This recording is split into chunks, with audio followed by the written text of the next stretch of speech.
Hello there! In my one and done eyeshadow video earlier this year, I mentioned the possibility of a part 2 with some metallic, playful single shadows. I heard you loud and clear, so here's the sequel with more glitter, more colour, more metallics, and more fun. Metallic nails for the first time too. Now my filming style doesn't demonstrate application techniques, I try my best to describe them, but a makeup artist I love who loves a one and done eyeshadow too is Harry Makes It Up. I hosted a beauty Q&A with her recently on Stereo, a new interactive audio app, and I'm so happy to be partnering with Stereo again for part of this video. You'll hear Harry's one and done shadow tips later on. I covered some of my favourite shades to smudge all over the eye last time, and there were actually a fair few lively colours there, but this edit is far more fun. The eyeshadow equivalent of Kristen Wiig being ready to party. Just like last time, the great thing about this style is drawing or swiping the shadow on and smudging with your fingertips, but if you're more of a brush person, I shared 4 blending shapes in the last video. Refa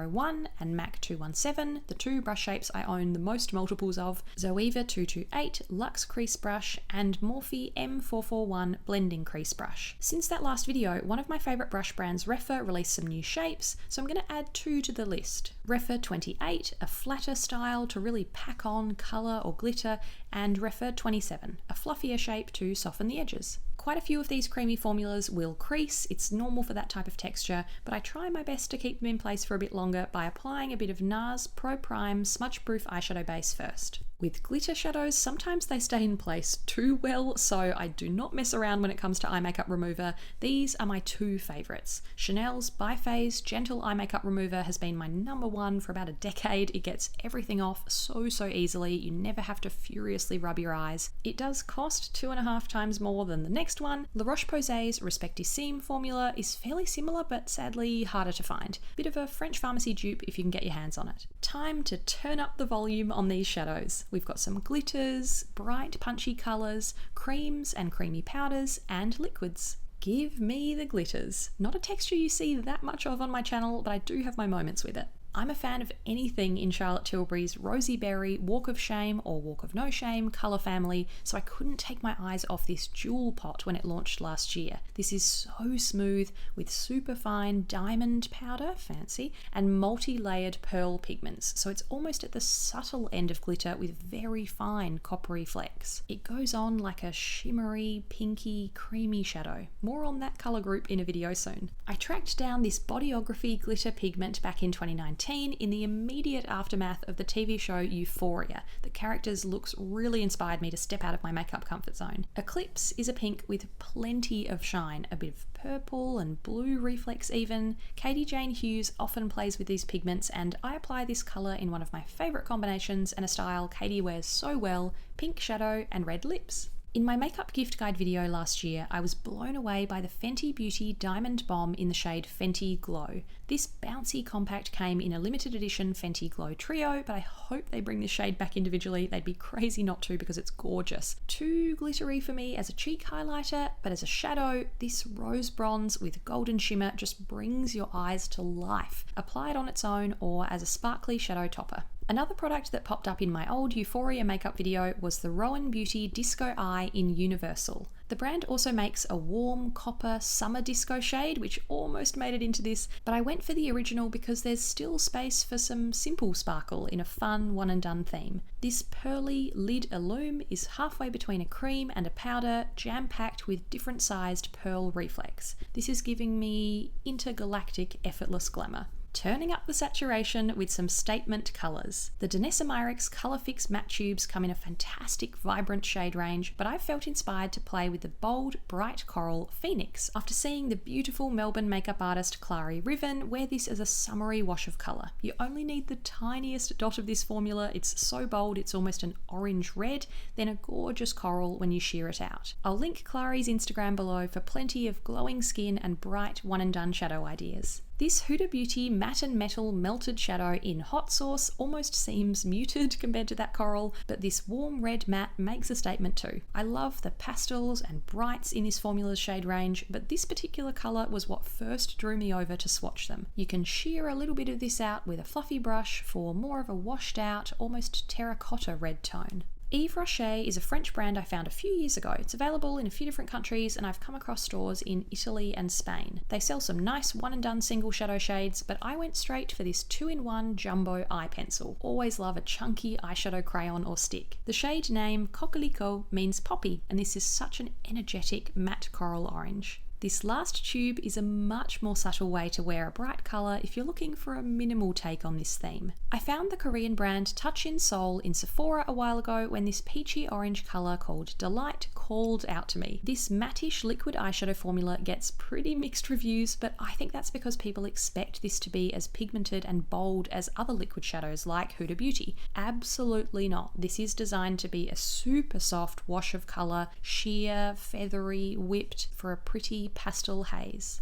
2 groups to go, but if you're after some eyeshadow tips like how to apply these types of one and done shadows or how to make eyeshadow pop on hooded eyes, you can have a listen to my Ask a Makeup Artist Q&A with Harry Makes It Up over on Stereo. I was so happy to be asked to partner with this new live broadcast social platform again. If you're one of the many people who've asked me to start a podcast over the years, this is similar but instant and interactive. You know I'm always chatting to everyone in the comments section, so I love Stereo's voice message feature where listeners can join in live conversations. We all have makeup techniques we need some pointers on, so I put out a call for questions on my Instagram, then put them to a professional makeup artist. Have a listen to some eyeshadow excerpts from my Q&A with Harry Makes It Up. I know you're a big one and done shadow fan, Harry, but sometimes I see people asking how to apply one colour all over the eye and still make it look interesting. So how do you apply a one and done sort of shade? What's your technique?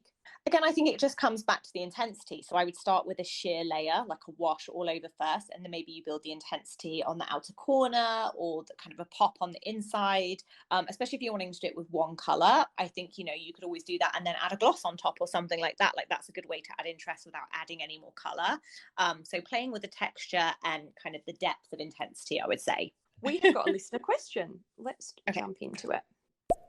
Hi, Matilda, and hi, Harry. My question was about sunscreen, actually. You can catch the rest of this Q&A and earlier interviews on my profile if you click the link in the description box to download Stereo. It's a free 18+ app. Just create your profile and avatar and follow me at Matilda on Video. My next conversation is with one of my favourite young beauty journalists, so keep an eye out for that scheduled show on my profile. Hope you can join us. Back to the shadows, and this category is mostly about creamy powders, but there's one cream shadow I wanted to include too because it's one of Harry's favourites as well. The Trini London Eye to Eye shade Queen has pushed the shade Fortune, a 2020 favourite, out of my makeup bag to become a new, easy, everyday colour. But it has a bit of glitter going on when you look up close. This shade is described as a rose gold caramel sparkle. It looks like a bit of a rusty sort of tone, but the shimmer has a bit of pink to it, so from some angles it looks like a great rose gold. 2 special Colourpop picks next. The creator of last year's Pull Up for Change movement and the founder of Oma Beauty, Sharon Shooter, launched the Make It Black campaign in February. Colourpop was one of 9 brands Sharon teamed up with, and they're donating 100% of net profits from their Make It Black collection to Pull Up for Change's Small Business Impact Fund. These 2 colours are part of that. Colourpop's classic creamy Super Shock shadow formula is always at home in a one and done shadow video, but this Make It Unstoppable duo is the definition of fun one and done. Main attraction is a stunning coppery shimmer with a pinky red flip. It's incredibly soft and creamy in the pot, so don't press too hard. Then Millennium is a vibrant berry pink shimmer with a coppery flip. A very dynamic duo. I don't think I could film a video on single shadows without including one of Pat McGrath Labs' eye dolls. I always loved the look of Pat's Mothership 5 Bronze Seduction palette, but I was really drawn to the red in it, so I went for Crimson Fire, which is quite similar but a bit deeper. These are so beautiful to work with, they're buttery and intensely pigmented. This one would have been very welcome in my recent winter makeup edit too. Last but not least, liquids. Much more subdued colours in this category, but they're still metallic. The Kosas 10-second eyeshadow formula is here again, this time in the shade Globe. If you've seen me swatch these before, you know they're watery, but the colour is not weak at all. Globe is called a neutral champagne, but it's quite a deep champagne or even a gold on me when that glitter gets going in the light. Match this kind of colour with a bold red lipstick for a festive feeling all year round. Remember Karima McKimmey talking about her makeup vault of discontinued products in my last One and Done shadow video? I have a couple of ancient Chanel liquid shadows in a similar sort of vault, so I was so glad to see them launch these Ombre Premiere Lac liquids in early 2020. This is what metallic orange dreams are made of. The shade 24 Rising Sun is full of sparkle, sets quickly, and doesn't move. 2 generations of the Armani Beauty eye tints to bring this metallic chapter to a close. Every shade in this formula could work perfectly as a One and Done shadow. 27 Sunset is described as a red purple, but it starts out as such a soft, subtle pink. This is a water light formula, so if you'd like to build it up a bit, best to wait about 10 seconds between each layer so they dry down and you won't pick up any colour as you try to put more on. This longer tube was what the Armani eye tints looked like when they first launched way back in 2015, which still feels like about 2 years ago to me. I can still remember swatching them at the counter. 11 Rose Ashes was one of the first shades I bought. It's called a rose gold, but it really changes in the light. Sometimes it looks taupey or sandy or even a bit khaki green, and then the light pink hits you. Rose Ashes comes in the new format too, so please let me know if you've tried both and if the colours differ. Looking back at the whole product group, we had the glitters, Charlotte Tilbury Walk of No Shame, Bodyography Eclipse, Fenty Diamond Bomb Fenty Glow, Rowan Disco Eye, Bright Colours, Janessa Myricks Phoenix, Huda Beauty Hot Sauce, Yves Rocher Coquelicot Matte, Touch in Soul Delight, Creams and Creamy Powders, Trini London Queen, Colourpop Main Attraction, Colourpop Millennium, Pat McGrath Crimson Fire, and the liquids, Kosas Globe, Chanel Rising Sun, Armani Sunset, and Armani Rose Ashes. Now it's your turn. Please share your favourite dialed up One and Done shadows in the comments. Thank you to Harry for sharing her shadow tips with me on stereo. I hope it was helpful if you had a listen. I'm continuing my interview series, so follow me on the app to catch upcoming shows. Karima McKimmey, who tagged me to film that first One and Done video, has a fantastic old video on sparkly top coats with shadows along the lines of the first group of glitters I picked here. I love that super glowy, glossy sort of look, so let me know if there needs to be a part 3. Thanks for watching. See you next time.